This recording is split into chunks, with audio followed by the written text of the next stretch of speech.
Hey, hey, Lumio lovers! Welcome back to another Lumio live stream. We are your hosts. My name is Asha, and joining me is Mish and Lois. Say hello, ladies. So today, Mish is going to show us how to create a magic tunnel. I am super excited. Lois, what about you? I mean, who doesn't love a little magic in their workday, right? Exactly. And it's not just the magic tunnel. She's going to show us how we can level it up in the classroom for our students too. So this is going to be a good one. If you want to join our class, you can go to hellosmart.com and you can join in as a guest. Put in the class code 181461 and let's get started. Thanks for the intro. Hey everyone. We are joining you from all over the US today. I am traveling. I'm in Miami today. Lois, I think you're traveling too. Where are you at? I'm in Dallas, Texas. Some desert girls with some dry heat going to some humid places. You okay? I mean, I'm functioning, and that counts, right? Oh, yeah, I get it. Well, everyone, if you remember, not our last live, but a few lives ago, I did a little sneak preview of a magic tunnel because it happens to be one of my favorite things that I can build out in Lumio. And it's finally time, and I'm so pumped to show you all things magic tunnel. So, with that, this is the one that I quickly showed you. So, I did some contraction magic tunnels here. So, if I grab here, it says she is, and look what happens when I drag it through my tunnel. It converts it to that contraction for me. So she is turns into she's. I am turns into I'm. But is that all we can do? What other ideas do you think we might have with some magic tunnel? What else can we convert? I was thinking about this, Mish, and I really love practicing vocabulary, right? I think one thing that I really enjoy is learning a word a day. I know for my high school students, when I was an ELA teacher, like SAT or ACT vocabulary is super important, right? So, what if we had our vocabulary word, and as we pulled it through the tunnel, we learned what the part of speech is? One thing that I always had my students do when they were learning vocabulary is to define it and use it in a sentence, draw a picture, right? So these are things that you can do. But what about working with what knowledge they have already? I really like the idea of what is a part of speech and use it in a sentence before you define it. So, can we use it in a sentence before we define it? I think that would be a great way to level that up a bit. Oh, I love these ideas. Speaking of leveling up, one thing that I was thinking about here was we're really looking to combine tech and then also just traditional classroom practices. So, as you're saying, the students can use these in a sentence, maybe. So, maybe they're coming up to the board in the classroom or they're doing this at their individual Chromebooks or iPads. And as they're converting these words here, maybe they have paper and pencil, maybe they've got a tracker worksheet where they can go ahead, write what the word was, what the contraction is, and then use it in a sentence. So you get the tech, you get the writing, you combine all the things. So also, how about some Spanish here? So I know we've got lots of ELL students in our classrooms. So as we bring it through the tunnel, my name is turns into me llamo.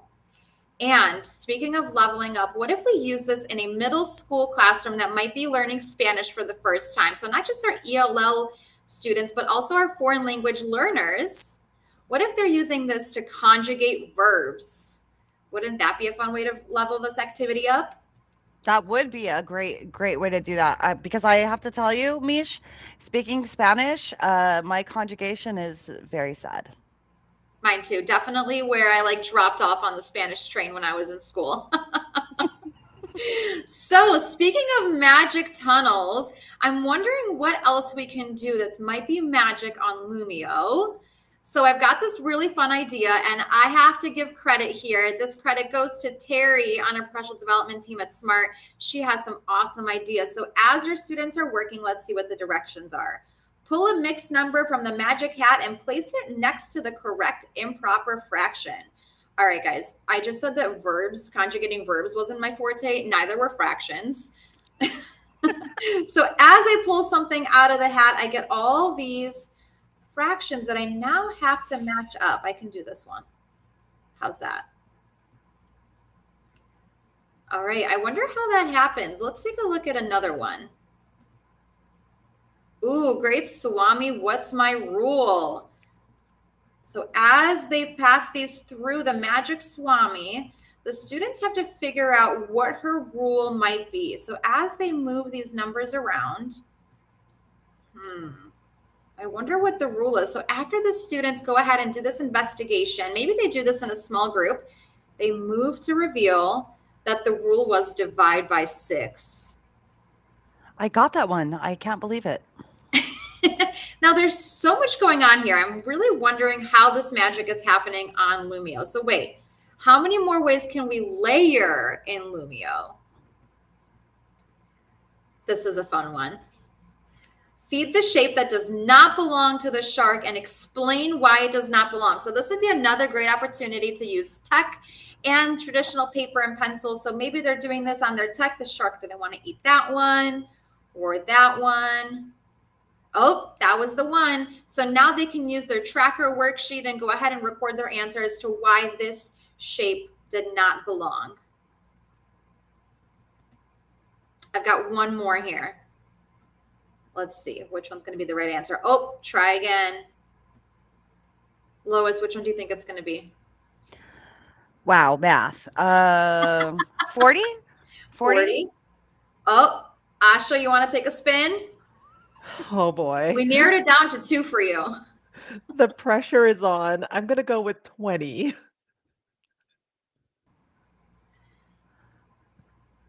Very correct. Awesome, awesome. The math totally stresses me out. I'm with you. My excuse is I was a kindergarten teacher and I taught first grade, and so it's a little bit above what I have to remember. Last but not least, what about a function machine? We're going to move these numbers through the machine and see what happens. So another great way for students to move it through, and then they have to figure out exactly what that rule is and why it is that way. All right, so who's wondering how I created my magic tunnel? I mean, are you going to Me, show us the secrets behind the magic, Mish? I'm going to show you the secrets. So I'm going to go ahead and pop into editing mode here. So what I did is I brought all the different pieces that you need. So here's how I created the very first one. So if you remember, my first one looked like this, and they were able to move them through this way. There we go. Here's the secret sauce. Take a look at my letters. It's one text box in 2 different colors there, so you can see that. So now if I go here, here are all the different pieces that you would need to build. So I grabbed a green square and a blue square. So I brought those in from my shape tool up here. I filled them, and then what I would do is I'd bring them together. So just for timing purposes, I'm going to keep them the same size here. I'm going to go ahead and select 2. I would group them together. I've got my 2 different color text box. So as you can see, as I move it through, you can't see it in the different colors there. That was that part of it. And for my magic tunnel, I brought in an oval and I went ahead and duplicated it, and another rectangle. And same concept here. I'm actually going to bring those together here. I'm going to select all 3 of my shapes, group them together, and now I've got my magic tunnel here. Last but not least, it's all about how you layer all of these pieces together. So I wrote some hints here. So you're going to group your shapes together, and then you're going to bring your squares back. Uh-oh, give me 1 second here. My second monitor. There we go. It just disconnected for a second. So we are going to have our squares. We're going to have those be all the way in the back. So you want to make sure that they're sent to back. Mine are already back there, so I can't send them any further back. And when I'm ready, I'm going to go ahead and lock them in place. In the middle, I'm going to have my text here. And then, because we need that to be the middle layer with all the things that we're going to be using, our magic tunnel here, we're going to make it a little smaller here. Just building a small one for an example. That one is going to be all the way in the front because we want for the text to move behind it. What do you think, ladies? that is awesome. I love it. I cannot wait to make a magic tunnel. And also just another little hint, we are going to lock the magic tunnel because the only thing that we want to be movable is our text. So with that, I'm going to let some folks try here. And I know that most of us are most likely on our phone. So if you can't try, no worries. But I'm going to give everyone just a minute here to go ahead and try, if you can, building a magic tunnel. So I gave you a blank space here. So I'm on my iPad and I am going to try. So remember, I brought in some squares. I'm going to make my first square green.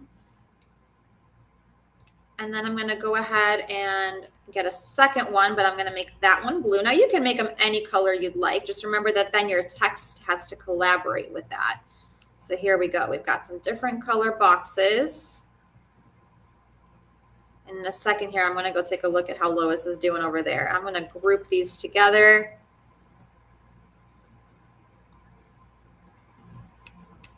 Let's see. Where's Lois? Lois, I'm wondering, what are you going to make yours about? You know, the secret of the magic is not ready to be revealed. I don't know what to tell you, Mish. That is fair. That is fair. I'm wondering what other ideas we can think of for maybe some higher grades to be able to use these. You know what I think would be great? I think I always have a problem remembering dates of specific battles for like history. I think like having the the name of the battle or the name of the event, um, and then as you bring it through the tunnel, you have the date.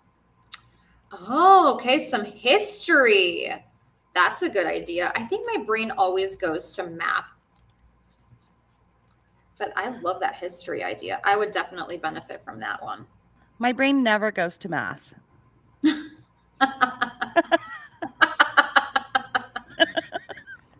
Yeah, it's rare to go to math. All right, Lois, let me know when you're ready for me to go ahead and take a look, because I know lots of us are on our phone. So if we don't have the ability to build ours right now, no worries. We are going to share this file with you so that you can go ahead and play around with it on your own time.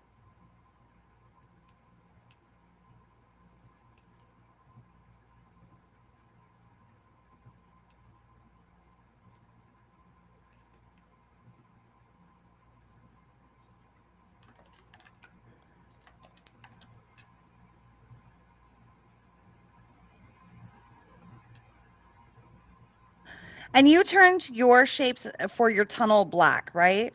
I did, but it doesn't have to be. And also what I did was between my words, I actually put quite a bit of spaces there, but you can see here, I just went ahead and made that one text box here. Lois, can I pop yours open? I mean, you can. You're not gonna be No amazed by the worries, you're magic yet. building. The I am process is building. happening. So I'm a with little that, slower everyone, on my iPad. it is. It does work a little bit better when you're creating to go ahead and do this on a laptop, but you definitely can still do it on an iPad. Just takes a little extra minute. So with that, everyone, I know, like I said, lots of us are actually on our phones, and we've got to get back to class. So go ahead, and for our Lumio challenge, we've going on for another couple of weeks. The Lumio challenge right now is just create an activity using Lumio. So why not go ahead after we share this magic tunnel lesson, create a magic tunnel and share it on socials and use hashtag Lumio challenge. And you might win a gift card if you participate. And before we let everyone go, we've got one more announcement. I'm going to pass that over to Asha here. Actually, Yes. before that, Asha, I just wanted to give a shout out to my nephew. That's why I'm in Dallas. My nephew, Michael Cabrera, is graduating from the University of Texas at Dallas today Awesome. through the Arts, Technology, and Emerging Communications program. He has his degree in narrative game design and creative writing. So we get to celebrate his graduation today. Oh, Oh, that that's is so super exciting. So exciting exciting. for your family. Congrats, grad. Congrats. Awesome. Well, we have Lumio Palooza coming up July 16th and 17th. So the link is in the chat to sign up. Don't forget to go and check it out. It's going to be 2 days of just jam-packed, amazing fun. You're going to love it. Thanks again, ladies. Mish, thank you for sharing with us how to create our own magic tunnel. I love it. I can't wait to do it. And have a great one, you guys. See you in a couple